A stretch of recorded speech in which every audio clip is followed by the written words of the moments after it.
Bienvenidos de nuevo a mi canal de Rubén Fidalgo. Hoy vamos a ver cómo se arranca un coche que lleva pues varios años parado, y además esto me trae bastantes recuerdos porque uno de los primeros vídeos que puse en mi canal hace ya pues más de 10 años era precisamente cómo resucitábamos entre mi padre y yo un Saab 95 con motor V4 que llevaba más de 15 años abandonado sin arrancarse. Este no lleva tanto tiempo.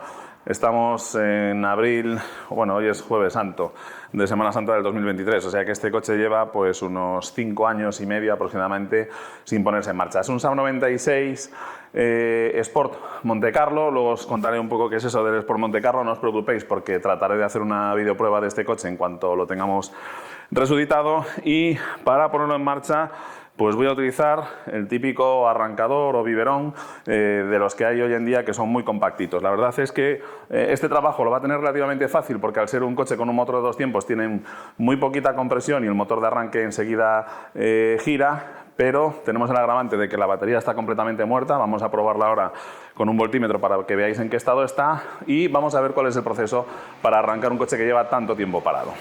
Bueno, mientras le voy quitando la funda a este Saab 96 Sport Monte Carlo, es uno de las últimas generaciones ya con el morro moderno, les llaman long nose, los primeros se llamaban bull nose, también haremos una prueba de uno más antiguo con el frontal bull nose.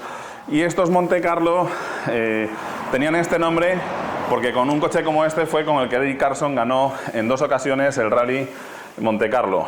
Una de ellas, pues bueno, a los Mini, un poco robo aquella, ya os contaré esa historia, pero bueno. Es un motor de 3 cilindros de 850 centímetros cúbicos, 2 tiempos, rendía del orden de los 65 caballos, así que ya veis que tiene una potencia específica muy alta, gracias a una carburación muy generosa con un carburador triple, con una garganta para cada cilindro, unas lumbreras ligeramente más abiertas de lo habitual y un sistema de engrase independiente. ¿Qué es lo que sucede? Que esos sistemas de engrase fallan bastante, con lo cual lo primero que vamos a hacer para poner en marcha un coche con motor de 2 tiempos es agitarlo un poco para que el aceite se vuelva a mezclar bien en el depósito, ya que aunque este coche, como digo, lleva un sistema de engrase independiente, en su día se lo anulamos por cuestiones de fiabilidad y la mezcla la realizamos directamente en el depósito. Así que ya sabéis, siempre que tengáis que encender un coche de 2 tiempos, y también con los coches de gasolina, por lo que os decía en el vídeo de que se decantan el alcohol que tienen las gasolinas modernas y la gasolina al tener distintas densidades, lo primero es eso, agitarlos un poco para que se mezclen bien los dos líquidos, ¿de acuerdo? Vamos a abrirle el capó, abre a contramarcha por motivos de seguridad. En caso de que se rompiese el cierre, pues no se abría el capó contra el parabrisas. Os voy a enseñar un poco el motor y vamos a ver cómo está la batería. Aquí tenéis el motor, pero antes de hablaros del motor vamos a ver algunas diferencias más que tienen los Sport Monte Carlo respecto a los Saab 96 normales. Y la primera de ellas es que las llantas tienen bujes de 4 tornillos, las llantas son más aligeradas, ¿vale? Tienen estos orificios más grandes, un sistema de frenos de disco de mejor rendimiento de lo habitual, esas 2 molduras decorativas y sobre todo lo chulo está dentro. Tenemos un cuadro de instrumentos con este precioso cuentarevoluciones, un volante de madera que da gusto manejarlo, el logo antiguo de Saab con el famoso bimotor y los asientos que son tipo bucket, luego os pondré una luz para que se vea mejor, y el copiloto llevaba este orejero para aguantar bien en las curvas. Y aparte de eso, en los asientos traseros, después quitaré un poco todo eso que hay ahí dentro para que veáis que bajo los asientos traseros lo que tiene es un cofre para llevar herramientas y algunos recambios para realizar las asistencias en los rallies. Como digo, es un coche que homenajea a las victorias de Saab en el Monte Carlo y la verdad es que sus prestaciones eran muy buenas. Bueno, lo primero que vamos a hacer es comprobar qué tensión tiene la batería. Ya veis, el polímetro también es clásico. Vamos a cambiarlo, lo vamos a poner aquí en la escala de 10 voltios, ¿vale? Porque esto, y ya veis que está completamente muerta. Vamos a bajarle la escala. No se mueve absolutamente nada la batería, ¿vale? Incluso aunque ponga directamente aquí a los bornes, no se mueve nada la aguja. O sea, esta batería está completamente descargada. Vale, vamos a hacer otra prueba para que lo veáis. Tengo la batería conectada, vamos a intentar encender las luces del coche y vais a ver que esto no alumbra absolutamente nada. Muy bien, pues voy a poner las luces. ¿Dónde estaban? Estas. Ya veis que esto no ilumina absolutamente nada y aunque ponga el contacto, esto no hace absolutamente nada. Así que vamos a poner el booster, a ver cómo funciona el booster. Voy a dejar esta cámara con un plano y a utilizar una segunda cámara para que me veáis en el interior. Y vamos a preparar también el motor para que arranque. Muy bien, para intentar arrancar el coche voy a utilizar este arrancador de Top Down. Lo tenéis en Amazon por 105 euros o 103 euros, no recuerdo ahora exactamente. Pero bueno, alrededor de los 100 euros. Viene en esta funda que la verdad es que lo protege bastante bien. Y al abrirla lo que tenemos es, por un lado, las pinzas con la caja inteligente. Y por otro lado, la batería, el cable de carga y las instrucciones. Vamos a quitar esto de aquí y nos quedamos con el arrancador y las pinzas, que son lo que vamos a utilizar ahora. Muy bien, lo primero que tenemos que hacer es conectar las pinzas correctamente, ¿vale? Este es el positivo. Ya sé que normalmente los cortacorrientes se deben colocar en el borne negativo, pero aquí en este coche pues han hecho así la instalación. Y por otro lado tenemos aquí la batería. La batería esta adicional, la verdad es que está bastante bien pensada. Tiene aquí este botón que si lo apretamos un rato, aparte de mostrarnos aquí el nivel de carga que tenemos en el arrancador, nos enciende una luz que va a ser muy práctica para poder ver, porque normalmente como vamos a estar en un coche sin batería, no vamos a tener luz. Aquí como he colocado estos focos para poder grabar con buena iluminación, pues ya apañamos. Quitamos esta tapa. Aquí vienen varios terminales para colocar, pues si queremos cargar un teléfono, una cámara de fotos, etcétera, y colocamos aquí las pinzas, ¿vale? Al enchufar esto aquí, vemos que no se enciende absolutamente nada aquí, porque la batería está completamente muerta. Si hubiera algo de carga, nos encendería este LED en rojo. Si se enciende este otro donde pone reverse en rojo, indicaría que hemos invertido la polaridad de la batería, así que no es el caso. Entonces, para intentar el arranque vamos a tener que mantener apretado este botón de boost. Ya veis que me han encendido las luces del coche, fijaos, con lo cual ahí ya está dando chicha. Vamos a quitarlo para no descargar esto del todo y voy a apagar las luces del coche. Y además quiero enseñaros otra cosa que debemos hacer antes de intentar el arranque en estos coches que llevan tanto tiempo parados. Bien, este es un coche con un motor de carburación. Lleva una bomba eléctrica Lucas que de tipo taca les llaman, porque cuando encienden empiezan a hacer taca, taca, taca, taca, taca, taca. Tiene una membrana que me va a cebar los carburadores para que el coche arranque. Yo lo que voy a hacer es quitar la tapa del filtro, voy a echar un chorrito de gasolina directamente aquí para que el coche me arranque inmediatamente. Se debe girar el motor con la mano, ¿de acuerdo? Fijaos la poca compresión que tiene este motor, simplemente yo con la mano puedo girar el alternador y el motor está girando correctamente, ¿vale?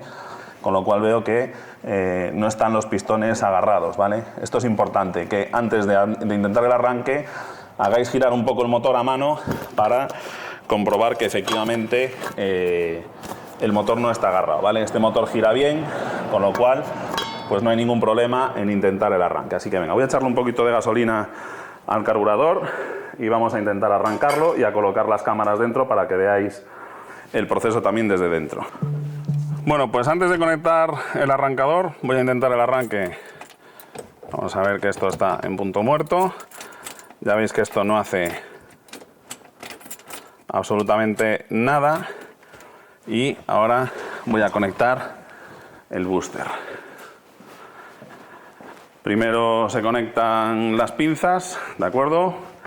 Siempre el positivo primero, después el negativo,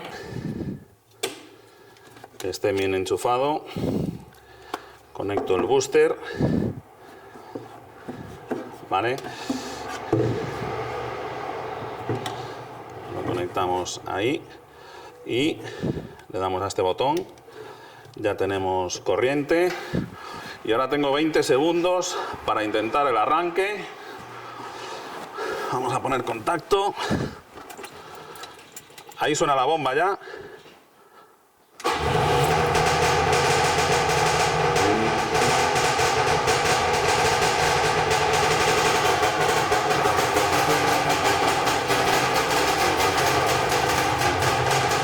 Esto está tan descargado que probablemente cuando desconecte, efectivamente, en cuanto he desconectado el arrancador, la batería está tan descargada que ni siquiera con el motor girando, el alternador y la autoalimentación que tiene el alternador son capaces de alimentar el coche, con lo cual ya veis que efectivamente este arrancador puede con una batería completamente descargada.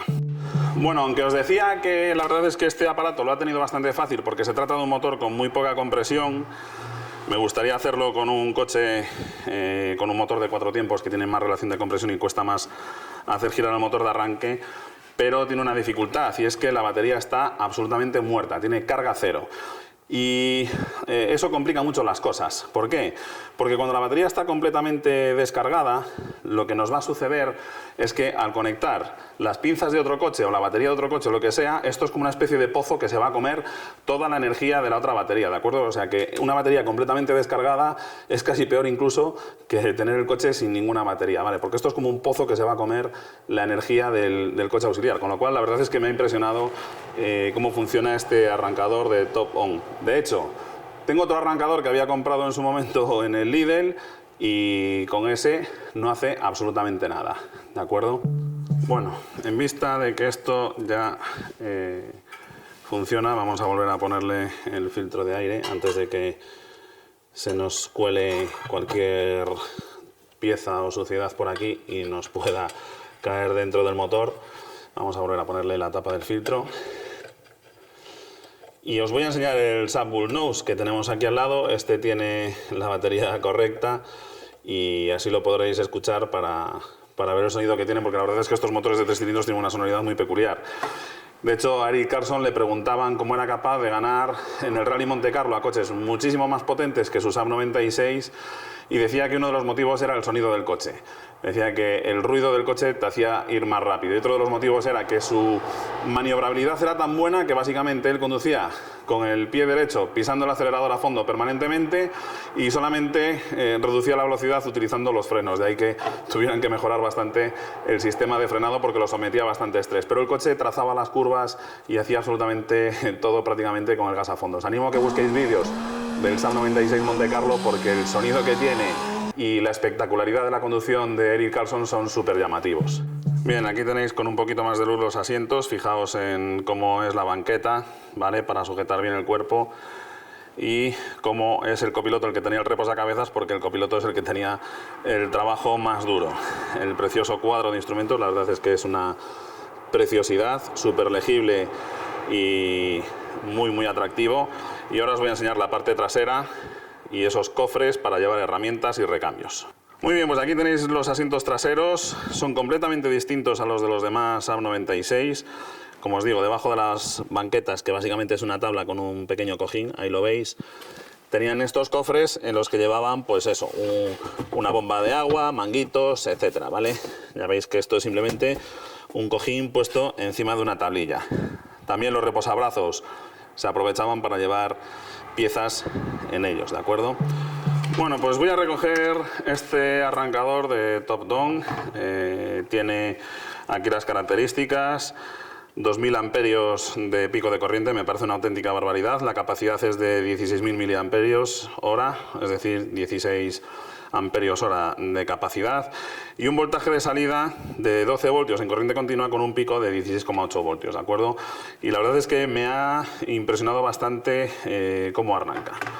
Me parece que por su precio merece la pena. Un arrancador de estos andan, pues eso, por encima de los 130 euros aproximadamente, y este no está mal. Os voy a dejar ahí en la descripción el enlace a la web donde lo compré, que fue en Amazon, y lo guardamos. Y os voy a enseñar el 96 Bull Nose, ¿vale? Ahí con muchas ganas de poderlos probar, ahora que ya vemos que este funciona correctamente. Nos falta sacarlo, pasarle la ITV y también lo probaremos, porque la verdad es que es un coche espectacular como rueda. En mi vídeo, en mi canal, este coche lo podéis ver circulando en una concentración que hicimos para reclamar que no desapareciera la marca Saab, ¿de acuerdo? Salimos desde el Santiago Bernabéu en caravana a varios Saabs y yo iba con un amigo en un Saab 900 Cabrio siguiendo a este precioso 96 Montecarlo. La verdad es que he hecho en falta esos tiempos en los que podía trabajar más en ellos, repararlos, etc. Pero bueno, ahora hay otras cosas que hacer. Bueno, pues lo dicho, vamos a ver aquí otro Saab 96, este es más antiguo, es el frontal que se conoce como Bull Nose, por la calandra que recuerda un poco al hocico de un toro. Estos coches destacaban por su comportamiento dinámico y por su aerodinámica, la verdad es que era muy buena, y el morro cambió porque Saab empezó a tener problemas para poder comercializar sus coches en el mercado americano con los motores de 2 tiempos, por un tema de emisiones, de forma que tenían que empezar a pensar en montar un motor V4, mejor dicho, un motor de 4 tiempos en los coches. Y el único motor que cabía en un morro tan compacto, tan cortito, era el V4 de Ford, ¿vale? Por eso cometí el error antes de tal, que es un motor que podéis ver en la prueba del Saab Sonnet. Entonces lo que hicieron fue cambiar la ubicación del radiador. En este coche el radiador va aquí detrás, ahora lo veréis. Se puso el radiador delante y eso obligó a cambiar por completo la forma del frontal del coche, ¿vale? Para que cupiera el nuevo radiador y el motor de 4 tiempos. Durante algunos años se fabricó ese frontal tanto con el motor de 2 tiempos como con el V4, y me parece que a partir del 66 o 67, no estoy muy seguro ahora, ya dejaron de comercializar por completo los motores de 2 tiempos y todos tenían ese frontal con motor V4. Vais a ver aquí este motor y las diferencias. Bien, como veis, el radiador va aquí detrás en lugar de ir aquí delante, y eso obligó a alargar un poquito más el morro del coche, ¿vale? Porque la caja de cambios está en el mismo sitio, la transmisión está en el mismo sitio. Lo que pasa es que aquí el frontal es un poquito más largo porque por delante de esto todavía tendría que venir el radiador, y aquí iría montado el motor V4. Saab utilizaba los motores de 2 tiempos porque, bueno, tienen algunas ventajas en un clima tan frío como el de Suecia, ¿de acuerdo?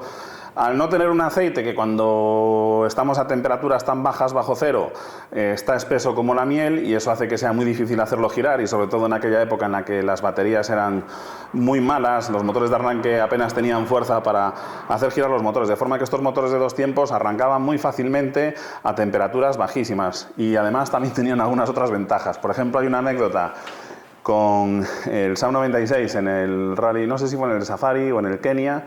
En una de las ediciones llovió una barbaridad y los tramos estaban súper embarrados, ¿de acuerdo? Era imposible, los coches se quedaban empanzados en el barro y era imposible moverlos. ¿Qué hizo Eric Carson? Bueno, pues como el coche, las ruedas se quedan enterradas en el barro, lo que decidieron fue darle la vuelta al coche, lo volcaron a propósito. Aunque bueno, Eric Carson solía volcar también porque, como decía, era un piloto muy espectacular, por eso lo llamaban Carson on the roof o Carson sobre el techo. Y lo que hicieron fue volcar el coche y empujarlo sobre el techo, porque era mucho más fácil deslizarse por el barro sobre el techo que sobre las ruedas. Al pasar esa zona tan embarrada, le volvieron a dar la vuelta y el coche arrancó perfectamente y terminaron el rally. Los del equipo Ford con los Escort MK1 quisieron hacer exactamente lo mismo, le dieron la vuelta al coche y ¿qué sucedió? Que el aceite del motor en el cárter encharcó los cilindros y cuando lo volvieron a poner sobre las ruedas intentaron ponerlo en marcha y aquello destruyeron el motor por completo. Ya que lo tenemos aquí, pues bueno, esta es la otra configuración, ¿de acuerdo? Ya veis, el cuentakilómetros es de tipo Mercurio, como les llamaban, no tenemos cuentas revoluciones, los asientos son mucho más sencillitos y los de atrás no tienen ese cofre ni esas formas que tienen en la versión Montecarlo, ¿de acuerdo?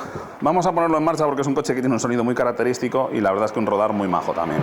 Si os fijáis, las llantas también tienen los orificios más cerrados, son algo más pesadas y en este caso lleva frenos de tambor delante, ¿de acuerdo? Aleteados y ventilados, pero frenos de tambor. Más adelante se pusieron frenos de disco, pero era un sistema de frenos de disco con menor potencia que los de los Montecarlo. Bueno, vamos a ponerlo en marcha. Este, aunque no lleva años parado, sí lleva por lo menos un par de meses parado, así que lo agitamos un poquito y vamos a darle al arranque. Debería arrancar bien. Simplemente tiramos del aire, ponemos el contacto y esperamos a que la bomba lo cebe, apretamos el botón de arranque, me aseguro de que no esté la marcha metida y esto arrancan enseguida. Estos motores de 2 tiempos arrancan muy bien. Me encanta el sonido, es un coche que rueda de maravilla, es como tener 3 Vespas encendidas simultáneamente. Bueno, voy a apagarlo porque se nos va a llenar esto de humo. En fin, insisto en que tendré la videoprueba de este coche dentro de un par de meses. Tengo que arreglarle la dinamo porque no carga. Supongo que estarán pegadas las escobillas en el portaescobillas o algún problema con el regulador de carga. Pues eso, de ser un coche que se utiliza muy esporádicamente. Así que, como digo, vamos a dejarlo para más adelante. Hoy lo que quería era, sobre todo, probar el arrancador después de haberlo comprado y ver si funciona. Ya veo que funciona bastante bien, de hecho, bueno, no está nada mal, así que si alguno anda buscando uno, en la descripción os pondré un enlace al arrancador por si os puede interesar, ¿de acuerdo? En fin, vamos a guardarlos y a la espera de poderlos probar.